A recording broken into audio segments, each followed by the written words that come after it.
Even with how insane SpongeBob gets, I think I'm gonna explode! there are some episodes that fans think are a mistake. From Squidward and SpongeBob switching personalities, to Sandy literally taking off her fursuit. Today, we're going over the 7 SpongeBob episodes that fans think were a mistake. Starting off with Breath of a Fresh Squid. The episode starts off with reintroducing a familiar dynamic between SpongeBob, Patrick, and Squidward. Squidward is sleeping peacefully in his house, while SpongeBob and Patrick watch him sleep and eat some chips. Soon after, Squidward wakes up and freaks out, asking why his neighbors are in his room. Apparently, they're waiting to watch the sunrise with him, and they break into Squidward's house every morning. Here we are on the 4th of July! At this point, just like any normal person, Squidward decides to make a 3-hour-long monologue about how he never wants to see SpongeBob and Patrick again. And also like any normal person, he creates an electric fence around his house, and a catapult to throw SpongeBob away whenever he comes inside.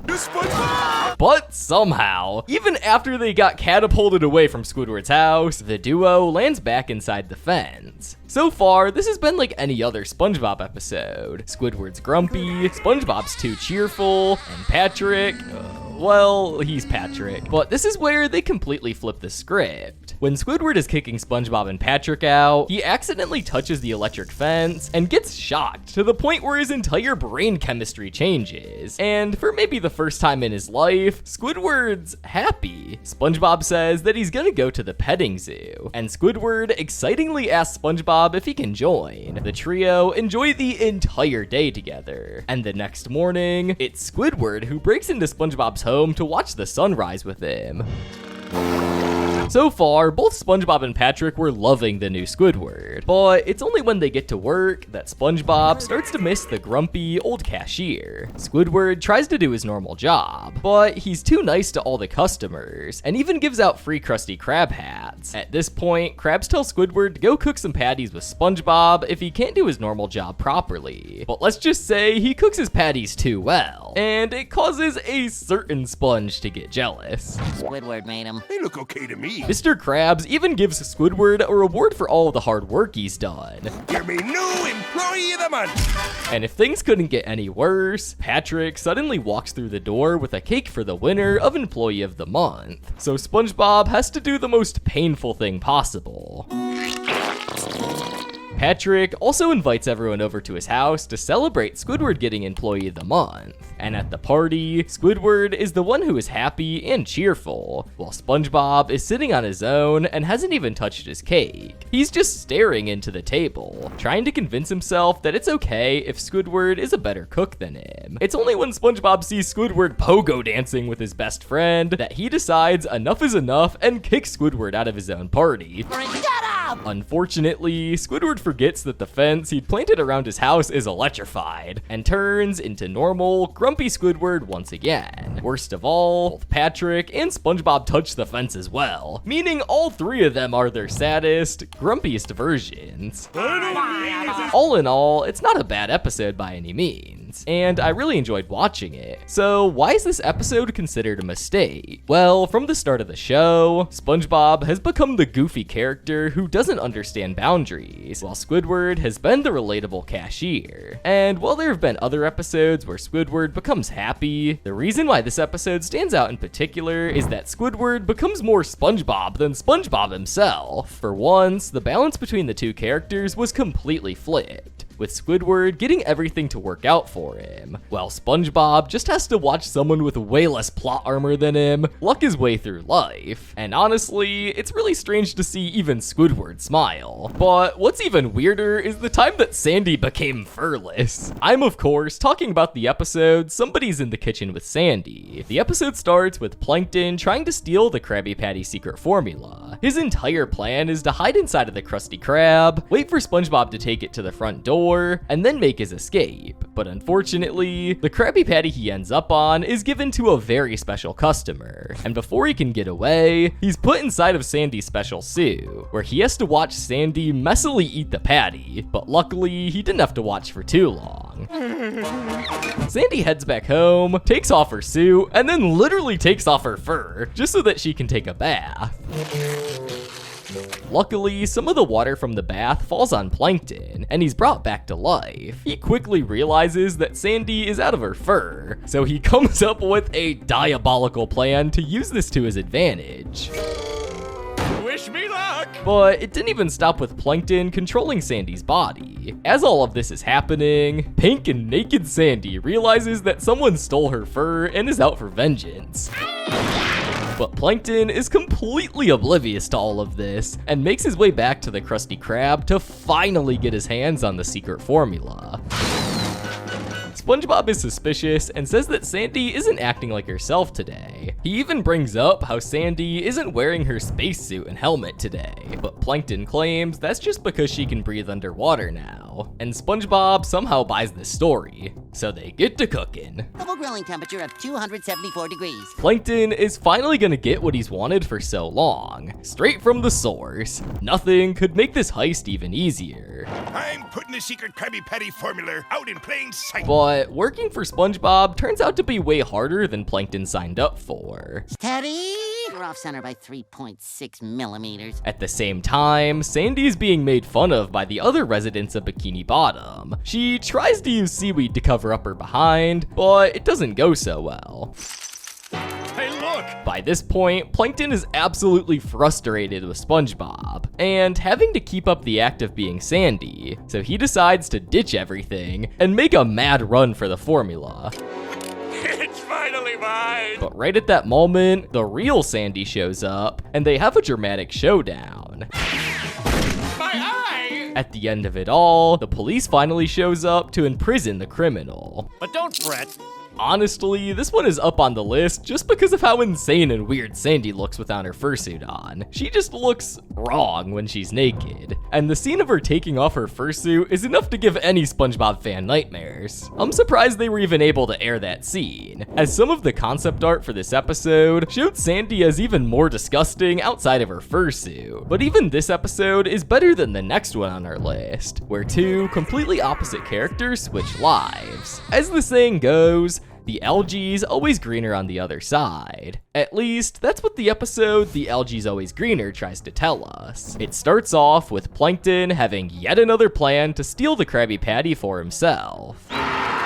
But just like always, he ends up missing the mark. It was just another failed Krabby Patty theft attempt. So he goes back, once again by his own incompetence. Even his computer wife Karen taunts him for failing yet again. So he takes out some soda and decides to get something to eat to get his spirits back up. Synthesize me up some grub. But that's when he has a genius idea. I wish I could be successful like Mr. Krabs. Then why don't you just use the thing you built last Tuesday? Okay, well, it was Karen's idea. But still, Plankton decides to use the transmorgifier and goes into an alternate universe. Mr. Plankton? I'm in the Krusty Krab. That's when he hears SpongeBob outside, serving up fresh Krabby Patties to the customers. He asks SpongeBob to take one of the patties to his office for bun inspection. But when SpongeBob says he can't do that, Plankton falls back into his old habits. That patty is for the customer, sir.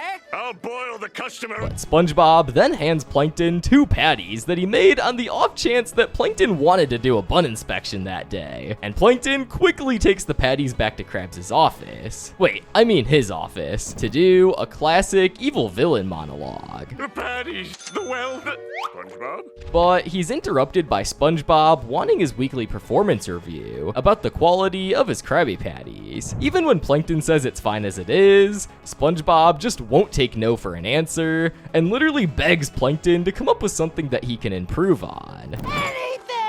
The sauce. But as soon as Plankton says this, SpongeBob immediately goes into despair, unable to even say anything. So Plankton thinks fast on his feet and makes a horrible decision. You're on register now. Register.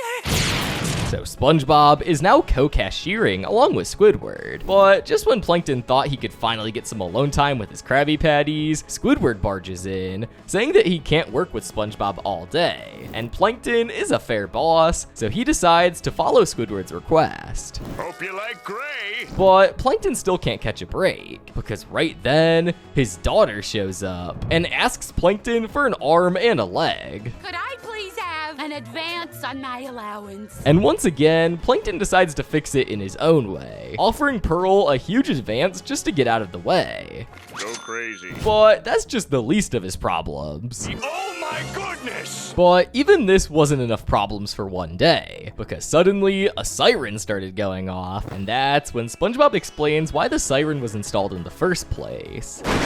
And he's finally got a Krabby Patty! That's right. Since Plankton has the life of Eugene Krabs, Krabs has the life of Plankton. And after a dramatic showdown with SpongeBob, just like always, Mr. Krabs fails to steal the Krabby Patty secret formula, and everyone celebrates. By the end of this, Plankton just hates having this life, so he willingly goes back to his old life and eats holographic meatloaf. Yeah, it's not worth it! Honestly, it's safe to say that this episode was a mistake in more ways than one. First up, this might be a pet peeve, but I think they should have renamed the restaurant to something other than the Krusty Krab, because it just doesn't make sense for the alternate universe restaurant ran by Plankton to still be called the Krusty Krab. Second, Krabs behaving like Plankton and Plankton behaving like Krabs is just so strange to see. It seems like something that the writers had a nightmare about, and then decided to actually make it into an episode. But worst of all, naked Krabs might be worse than naked Sandy when it comes to being nightmare fuel. All in all, this episode is definitely up there on the list. But while in this episode, we saw Mr. Krabs from an alternate reality act weirdly, in the next episode, we see the canon Mr. Krabs nearly sell the formula to Plankton in The Hankering. The episode starts with a loud noise being heard from Mr. Krabs' office. He immediately kicks everyone out for some reason, and then lets SpongeBob and Squidward off work early. He runs off into the distance, but not before leaving behind something very interesting. A nickel? After a short road trip, Krabs and SpongeBob end up at the Slot Pail, where he orders chum. And that's where they find why Mr. Krabs is really here. One plate of chum. SpongeBob freaks out about how Mr. Krabs can like chum when they have Krabby Patties back in Bikini Bottom. But that's when Mr. Krabs talks about his old Navy days, where he formed a special bond with chum after a traumatic incident. So him loving chum was only because of that one day in the Navy when he was forced to eat it. And now he has a craving for chum constantly and can't go without it. And somehow Krabs convinces SpongeBob to keep this a secret. But that's when Sal drops a bombshell on Mr. Krabs. At this point, the withdrawal kicks in, and Mr. Krabs absolutely needs his chum. So he takes on SpongeBob and decides to teach him how to make chum. But SpongeBob has an interesting reaction to just the ingredient list for chum. But SpongeBob tries to make chum in his own way. None of these are good enough though. At this point, the withdrawal is hitting him hard, and he even goes to the chum bucket to try to find some leftover chum in the dustbin. Krabs? This is where the show breaks one of its core rules. Mr. Krabs will always try to protect the Krabby Patty secret formula and his money first and foremost. That's his defining characteristic. And he even sold SpongeBob for a few cents. But the moment Plankton offers a lifetime supply of chum, Mr. Krabs is ready to give up everything he has. Oh, you want it? And look, you can't blame him considering the sight he sees when he comes back to Plankton with the formula and SpongeBob in tow. But as always, Plankton turns on Mr. Krabs and tries to take the formula for himself, while also killing Mr. Krabs in the process. But things don't go as he planned. What he was forgetting is that Mr. Krabs absolutely loves chum. So while Plankton is busy swimming through the chum to find the secret formula, Mr. Krabs just eats every last bit of chum, the secret formula, and Plankton. And it even had a happy coincidence. I think I killed me taste for chum. Honestly, like I mentioned before, this episode is the biggest mistake so far. Unlike the previous episodes, where characters go to alternate universes, get electrocuted, or or take off their fur. In this episode, Mr. Krabs is willingly selling out his money and the Krabby Patty secret formula for some chum obsession that we only find out about in this episode. It just doesn't really make sense, and so it's understandable why a lot of people, including myself, think that this episode is a mistake. Maybe if it had a few scenes where Mr. Krabs tries to resist handing over the formula and fights off his chum obsession, it could have made it more believable. But as it stands, this episode is one of the weirder ones out there. But Mr. Krabs isn't the only one with extremely weird episodes about him. So now let's talk about the next episode that fans thought was a mistake, Rockabye Bye-Vel. It starts off with SpongeBob and Patrick hearing a strange noise from a coral plant, and that's when they find something interesting. It's a baby scallop. Now, the natural response Patrick has is to destroy the scallop. But like any good mother, SpongeBob decides to adopt the poor, defenseless scallop, and even gives it the best seat in his house. There you go. But from the start, it's easy to see that neither of them are ready for the responsibility of taking care of another life. Somebody's hungry. SpongeBob even goes as far as giving up one of his Krabby Patties to the scallop. So you crazy? But even when SpongeBob tailors his food to the scallop, nothing seems to be good enough. Let's try a donut. French fries? The scallop isn't done and immediately starts crying, so SpongeBob has to find a way to make the scallop stop. But for one, it's Patrick who understands what to do and saves the day. Good as new. Considering how great this day went, Patrick and SpongeBob decide to adopt the scallop and become its dad and mom respectively. And it does go well for one day, with the trio spending their entire day together, and even eating ice cream. But right from the second day, Patrick gets into his character too much. And since he's the dad, he leaves for work, while SpongeBob has to manage everything at home. Even with 6 hands to do his work, he has a little too much to handle. And when Patrick finally comes back late from work, he promises that he'll give SpongeBob a break tomorrow, and just needs the day off to get used to work. And SpongeBob agrees, saying that he can't wait for that break. But guess what happens the next day? Patrick, I really need my... Tomorrow? After multiple days of this happening, the only break SpongeBob has gotten is a break from having to speak in coherent words. So SpongeBob decides to take matters into his own hands and have a talk with Patrick. You never do anything. That's when we get one of the funniest meme templates from the show, where SpongeBob shows just how many diapers the scallop can use. At this point, Patrick starts crying and says that he had no idea it was this hard for SpongeBob, and commits that he'll make sure he comes home by 6 p.m. on the next day to give SpongeBob his long-deserved break. 12 o'clock. Oh boy, that was some party. They argue again, and in the end of it all, Patrick says that he doesn't need this and goes back to work. And then we get probably the most dramatic reveal of this entire episode. This is work. So, just like any old married couple, they get straight back to arguing, but their argument is interrupted by Junior, who is ready to jump out of the second-story window to get away from their arguments. Just when it seems like SpongeBob and Patrick are the worst parents for not being able to save their son, they get to see the fruit of their, well, at least SpongeBob's labor. He's flying. He gives SpongeBob and Patrick a reward for taking care of him for so long. And both SpongeBob and Patrick are really happy with how the scallop grew up. Let's have another. And that's where the episode ends. Firstly, even though it's just a baby clam, it's hard to even imagine SpongeBob and Patrick as parents, let alone actually see them on screen. But the real mistake in this episode is because of SpongeBob. It's completely in character for Patrick to laze off and do absolutely nothing, but SpongeBob is just a goofball, as much as Patrick. And while he's dedicated to his work at the Krusty Krab, I still don't think he'd get used to working so much and caring for a baby so quickly. But in the next episode, it's Patrick who causes the entire episode to seem like a mistake. Yeah, we can't make a video talking about SpongeBob episodes that were a mistake without talking about Patrick Smartpants. It starts off like any other episode featuring SpongeBob and Patrick. It shows them being pretty dumb and trying to catch some jellyfish. But as they're having fun and running around, Patrick finds a weird sign that he's not able to read in time. SpongeBob immediately goes down to look for Patrick, and he finally finds him being buried deep in the ground. There's your head.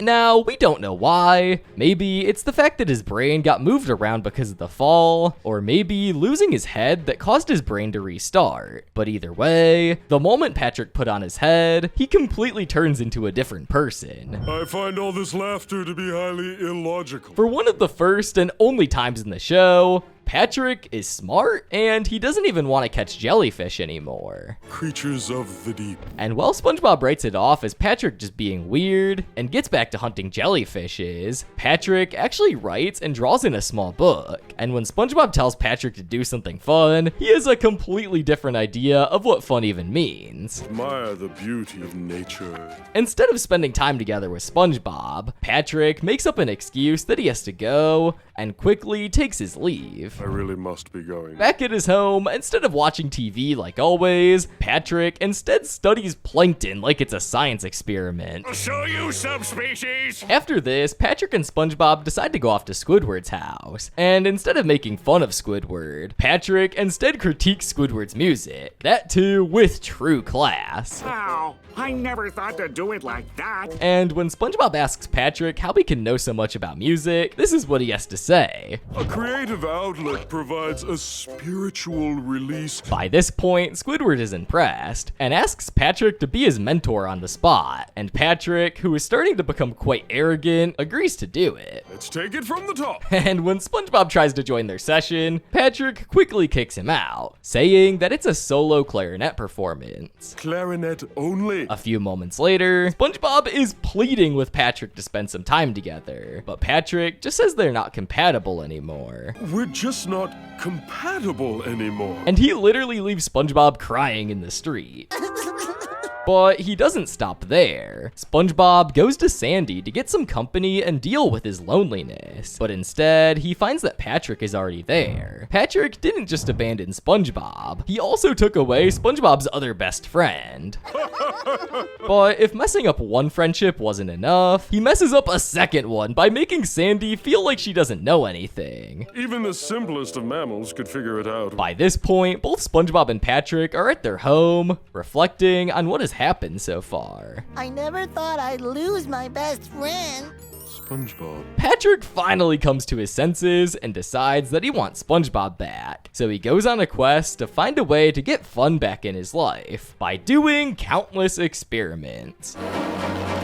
But none of this works, so he comes up with a new plan. Patrick's entire plan is to kidnap SpongeBob, and then they'll have fun with him. But even all of this isn't enough to make Patrick feel better. When did the fun go away? It went away when you jumped off that cliff. So Patrick knows what he has to do. He's going to redo the accident, and then he'll bring the fun back in his life. My shit!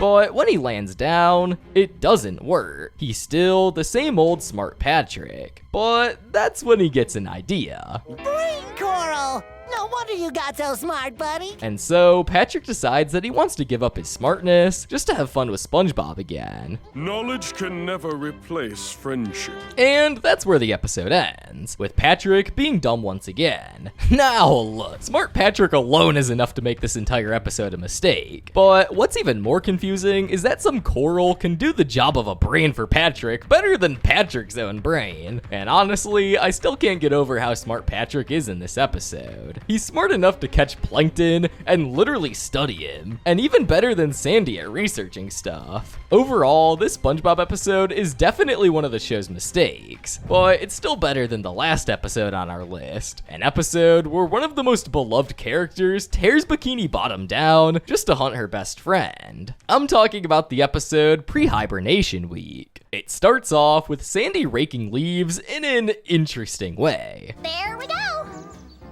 But soon after, she realizes that there's still a lot of leaves on the ground because SpongeBob has been raking too slowly, and like most people, he blames his tools. These are big leaves. She quickly gets started on raking the leaves while she tells SpongeBob to get the other work done. It's clear that Sandy is in a rush to get all of her work done. I'm hibernating next week. SpongeBob does some quick math and realizes that they only have 168 hours left before Sandy has to go hibernate. At this point, Sandy has a small meltdown. I can't burn carbs in my sleep. But she has her best friend SpongeBob, and he makes a promise to her that he'll make sure she gets everything done. I'm willing to sacrifice any of my time. Well, he and Sandy go have a good day together on Sand Mountain. It's not enough for Sandy, so the moment SpongeBob goes to sleep, she does this. The next day, SpongeBob gets a bowling ball dropped on his head, gets thrown off the sea needle, gets impaled by a fire hydrant, and gets so traumatized that he literally dissolves into goo. He tries to tell Sandy that he can't keep doing these dangerous stunts anymore. And for once, he sounds like the voice of reason, but his mouth just won't cooperate with him. I just feel like maybe I need So the first opportunity he gets, he runs far away from Sandy and hides at the best place he can think of. But as he's running away, he leaves behind his clothes, and when Sandy finds them, she concludes what any reasonable person would think. Something terrible must have happened to him. She goes down to the Krusty Krab and divides everyone up into 2 teams so they can find SpongeBob. But no matter where they look, they can't find SpongeBob anywhere. He's not in my thoughts. Think again. By this point, they've been at it for days and ask their overlord, Sandy, for a break. Think about the children. Use the children. No one wants to keep searching for the adorable sea sponge anymore, so they come up with every excuse to make Sandy think that they've found SpongeBob. But Sandy isn't gonna give up that easily, so they use the oldest tactic in the book. Look, he's up in the sky. Huh? Now, Sandy is all on her own, so now there's no one to stop her from being completely unhinged. So she literally tears down Bikini Bottom just to find SpongeBob. Everyone is hiding inside of Patrick's rock, and the moment that they realize that SpongeBob is with them, they have a very interesting reaction. SpongeBob is backed up in a corner, so he has to come clean and admit to Sandy what really happened. I can't play with you anymore. And Sandy is very understanding of SpongeBob. She doesn't even say one bad word about SpongeBob, literally abandoning her because he couldn't deal with his feelings.